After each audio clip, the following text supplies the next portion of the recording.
Artists, today we are going to be doing something fun by tracing our hand.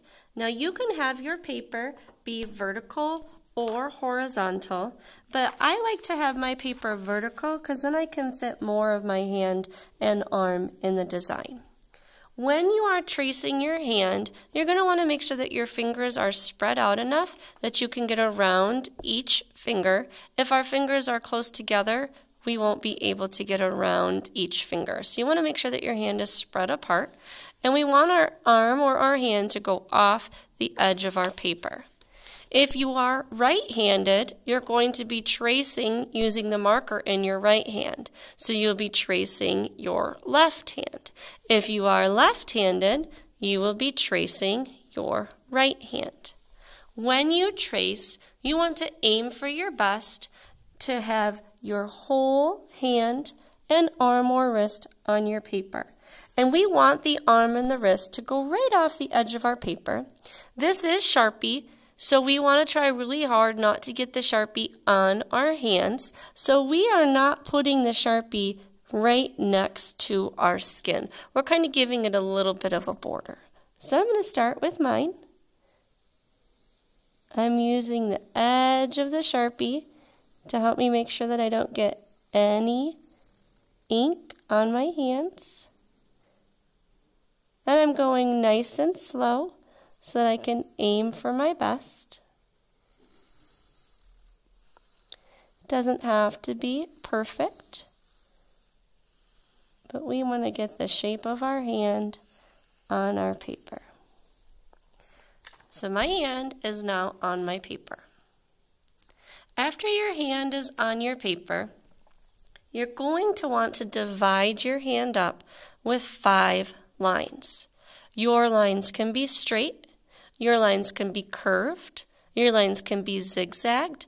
You decide. But the lines need to stay inside your hand. And we want 5 lines. 5 fingers on our hand, that should help you remember. And we want 5 lines.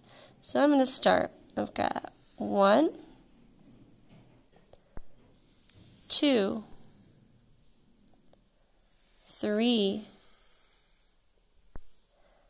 4,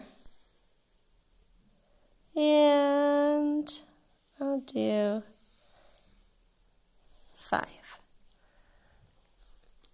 Now that I have divided my hand up with 5 lines, I'm going to be filling each section that I made with a pattern. Now you can come up with your own patterns or designs, or you can use the handouts that I've given you for examples, but each section is going to have a different pattern. So I could take this pattern and I could add it here, but I am only staying within that border. So each section is going to have a new pattern.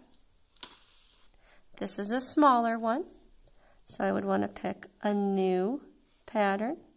I could come up with my own ideas, or I can just follow the examples. And I want you to fill up each of these sections with a different pattern. I'm going to pause and catch up.